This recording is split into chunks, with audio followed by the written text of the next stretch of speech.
बिस्मिल्लाहिर्रहमानिर्रहीम, अस्सलाम वालेकुम। यकीन कीजिए इस दफ़ा जो सिखों का एहतजाज हुआ है, उन्होंने जहां बड़े बड़े बुर्ज उल्टे हैं, उन्होंने पूरी तरह मोदी माफिया जो बॉलीवुड के अंदर है उसकी भी कमर तोड़ कर रख दी है। और एक नया स्टार जो असल में एक लीडर बन चुका है सिखों का, उसने जन्म लिया और उसका नाम है दिलजीत सिंह।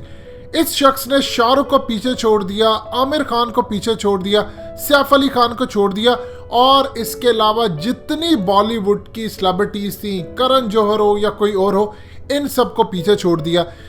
मजीद डिस्कस करने से पहले इस वीडियो को लाइक करें, हकीकत टीवी को सब्सक्राइब करें और बेल आइकन पर जरूर क्लिक करें। अब सूरत हाल क्या सामने आई है, देखिए इस वक्त सूरत हाल सामने आई है कि 2015 के वक्त आप जानते हैं कि शाहरुख ने क्या बात की थी। उसने कहा था इतनी ज़्यादा इंटॉलरेंस हो गई है, इतनी ज़्यादा इंटॉलरेंस मजहबी हो गई है कि हम तो सोचा करते थे कि भारत सेकुलर है, यहाँ पर कोई मज़हब नहीं, लेकिन इतनी बुरी सूरत हाल हो गई है कि यहाँ पर अब कोई भी आपको टॉलरेट नज़र नहीं आता। और ये मोदी सरकार के आने के बाद है। और आप देख लीजिए उसके बाद जो उसका हशर नशर हुआ, उसको कहा गया कि तुम मुल्क छोड़कर निकल जाओ, पाकिस्तान चले जाओ, ये हो जाए। आमिर खान ने जो बात की, आमिर खान को कहा गया कि तुम निकल जाओ यहाँ से, तुम इस काबिल नहीं हो रह सको। जब उसने ये बात कही कि मेरी बीवी किरण राव ने मुझे ये कहा है कि देखिए यही वक्त है कि हम मुल्क छोड़कर चले जाते हैं, यहाँ पर इतनी ज़्यादा इंटॉलरेंस बढ़ी है। ये 2015-14 इन सालों की बात हो रही है। आगे देखिए सूरत हाल क्या नज़र आती है।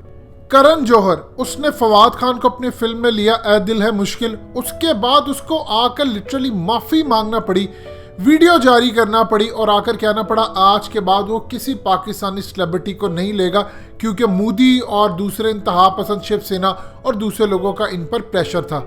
अंदाज़ा कीजिए ज़रा, एक वक्त था शाहरुख खान कहता था इनटॉलरेंस है, और दूसरी तरफ वो आकर जब मोदी से मुलाकातें होती हैं तो आकर कहता है कि आप महात्मा गांधी 2.0 हो। यानी आप अंदाज़ा कर लीजिए, यही उस वक्त आमिर खान थे जो आकर कह रहे थे कि इस मुल्क में इनटॉलरेंस इतनी है, मुल्क छोड़ने का मेरी बीवी कह रही है। फिर उसके बाद जाते हैं और जाकर मोदी से गले मिलते हैं और सारे इनकी साइड पर होते हैं, क्योंकि ना तो फिर दोबारा इस मुल्क में PK2 फिल्म बन सकती है, ना ही कहीं कोई मुन्ना भाई MBBS का उस लेवल का पार्ट हो जिसके अंदर इंडिया के खिलाफ कोई बात हो, या उसके बाद शाहरुख कोई ऐसी फिल्म बना दे जिसके अंदर पाकिस्तान इंडिया की दोस्ती हो। सवाल ही पैदा नहीं होता।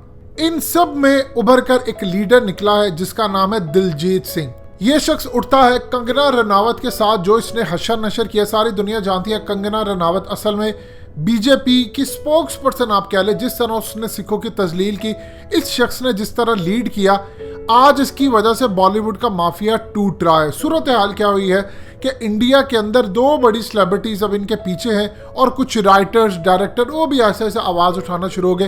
इसने आकर मोदी को कहा कि मैं सिर्फ इतनी बात कहना चाहता हूँ कि ये जितने हमारे सिख हैं ये अभी शांत है, तुम इनकी बातें मान लो, मैं हाथ जोड़कर तुम्हें कहता हूँ इनकी बात मान लो, क्योंकि अगर ये बिफर गए तो फिर उसके बाद बचना कुछ नहीं है। यानी ओपनली उसने धमकी दी कि आप जितने हिंदू हो ये कुछ भी नहीं बिगाड़ सकते। इवन कि आप अंदाज़ा कर ले, युवराज सिंह के बाप वो क्या आकर बात कहते, उन्होंने ये बात कही कि अगर मोदी और RSS वाले पंजाब आ जाएं और पुलिस को आप बीच में से हटा दे, फौज को हटा दे, उसके बाद अगर कोई जिंदा बच के चला जाए तो मैं इस धरती माँ का बेटा नहीं हूँ।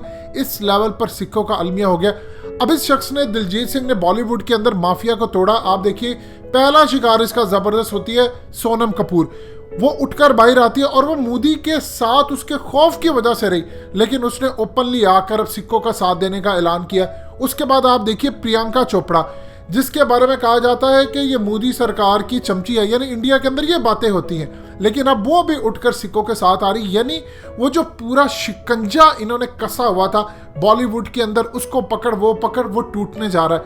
देखिए बॉलीवुड की सबसे बड़ी बात यह है कि सिखों की जो यूनिटी है वो खुलकर सामने आई। मुसलमान देखते रहे कि मुसलमानों पर जुल्म होगा और उसके बाद शाहरुख बोलेगा, कोई नहीं बोला। उसके बाद किसी ने कहा कि आमिर खान बात करेगा। PK फिल्म में इस लेवल पर चला गया था कि उसने असल कहानी बयान की कि आप किस तरह जाकर बुतों के आगे जाते हैं और ये क्या सूरत हाल है। और उसके बाद देख लीजिए क्या सूरत हाल हुआ।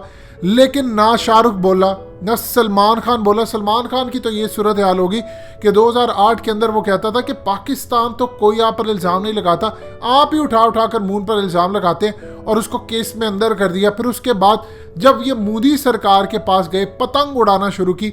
और ये वही सलमान खान है जिसने असल में जाकर मुसलमानों के खिलाफ कैंपेन मोदी की हक में चलाई, और असद ओवैसी ने उसको कहा कि तेरी पतंग अल्लाह काटेगा। और उस सूरत हाल के अंदर मुसलमानों के लिए उसके दिल में नफरत पैदा हुई, और उनके दिल में सलमान खान के लिए। दिलजीत सिंह ने असल में आकर सिखों को एक लीडरशिप फराम की है, खास तौर पर बॉलीवुड के अंदर। और ये पंजाब की जितनी ज़्यादा आपको फिल्म इंडस्ट्री नज़र आती है उसमें आप ये देखिए, काफ़ी अरसे से खास तौर पर सिखों के हवाले से जो बी ग्रेड कैटेगरी की फिल्में हैं वो नहीं बनती। वो सिखों पर जुल्म होना या ये चीज़ें दिखाना, यही अदाकारी वो करते थे। आज अब सूरत हाल ये हो चुकी है कि बॉलीवुड ऐसा ऐसा जाग रहा है। एक शख्स खड़ा हो गया, उसने नहीं सोचा कि शाहरुख खान को जिस तरह धमकी दी गई, आमिर खान को, असल में उसके पीछे पूरी सिख कम्युनिटी खड़ी हुई है। अब शाहरुख, सलमान खान, इन्होंने ना कभी स्टैंड लिया और ना ही इनको पता है कि मुसलमान किस तरह इनकी बैक पर खड़े होंगे। उन्होंने अपना कैरियर चूज किया और इस शख्स ने अपनी कम्युनिटी चूज की। आप ये देखिए कि इसने 1 करोड़ रुपया फार्मर्स को दिया, और अब सूरत हाल ये है कि ऐसा ऐसा जितनी पंजाब के अंदर जो सिंगर्स हैं, जो राइटर्स हैं, प्रोड्यूसर्स हैं, और ख़ास तौर पर जो एक्टर्स हैं, वो ऐसा ऐसा इसकी बैक पर आना शुरू हो गए। और यहाँ तक अंदाज़ा आप कर लें, आपको हालिया एक ऑडियो भी सुनवाई थी एक अदाकार की, कि उसने यहाँ तक कहना शुरू कर दिया। उसने कहा कि आप हमें आकर सिखाएंगे कि किसान किस तरह काम करे या किसानों ने ज़िंदगी कैसे गुजारनी है, जिनको ये नहीं पता कि गाय का दूध पीना या पेशाब पीना। यानी इस लेवल की बात आप सोचिए। इस रिमार्क्स के ऊपर पाकिस्तान के अंदर एक मिनिस्टर फयाजुल चौहान को इस्तीफा देना पड़ गया था, और वहां पर वो ओपनली बात कर रहे हैं कि ये हमें सिखाएंगे कि किसान किस तरह काम करे, किसान किस तरह जिए। ये असल में किसने उनको जुबान लगा कर दी? ये दिलजीत सिंह ने। अब दिलजीत सिंह की वजह से बॉलीवुड पूरा उठना शुरू हो गया। ऐसा ऐसा आप देखेंगे कि करण जौहर, ऐसा ऐसा आप देखेंगे कि और सारी सेलिब्रिटीज, इनको भी ऐसा ऐसा जुबान मिलना शुरू हो जाएगी। ये असल में चाहते हैं कि किसी तरह माफिया टूटे। आप ये देखिए कि सोनू निगम की जहां तक बात करें, उसने क्या कहा? उसने कहा कि इनटॉलरेंस है यहाँ पर कुछ कंपनीज का राज है। टी सीरीज की उसने बात की। उसने कहा इन्हीं म्यूजिक को पीछे कंट्रोल करते हैं बैठकर ये सारा माफिया। यानी आप देख लीजिए इस वक्त सूरत हाल क्या बन चुकी है कि पूरा बॉलीवुड, पूरा आपका इनका रेवेन्यू डिपार्टमेंट सारे का सारा, और ख़ास तौर पर जिसकी फिल्में इनको पसंद नहीं आती उसमें से मेजर हिस्सा फिल्म का निकाल देते हैं, कोई भी उसमें एतराज़ लगाकर। एक तो ये काम ये करते हैं कि कोई भी अदाकार इनके खिलाफ खड़ा हो, ये उसका सत्यानाश कर देते हैं। आप याद है आपको प्रकाश राज, जो असल में वांटेड फिल्म से बहुत ज़्यादा बॉलीवुड के अंदर इन्वॉल्व, कई फिल्में, सिंघम में उसने बड़ा अच्छा रोल प्ले किया। अब इस सूरत हाल के अंदर उस शख्स ने कहा था कि मैं मोदी के खिलाफ खड़ा हुआ, इलेक्शन भी लड़ा उसने लेकिन हार गया। उसने कहा कि मैं मोदी के खिलाफ खड़ा हुआ हूं, और उसके बाद आप हाल देख लीजिए कि प्रोड्यूसर्स ने मेरे साथ काम करने से इनकार कर दिया, डायरेक्टर्स मुझे कास्ट नहीं करे, राइटर्स मेरे पास नहीं आते।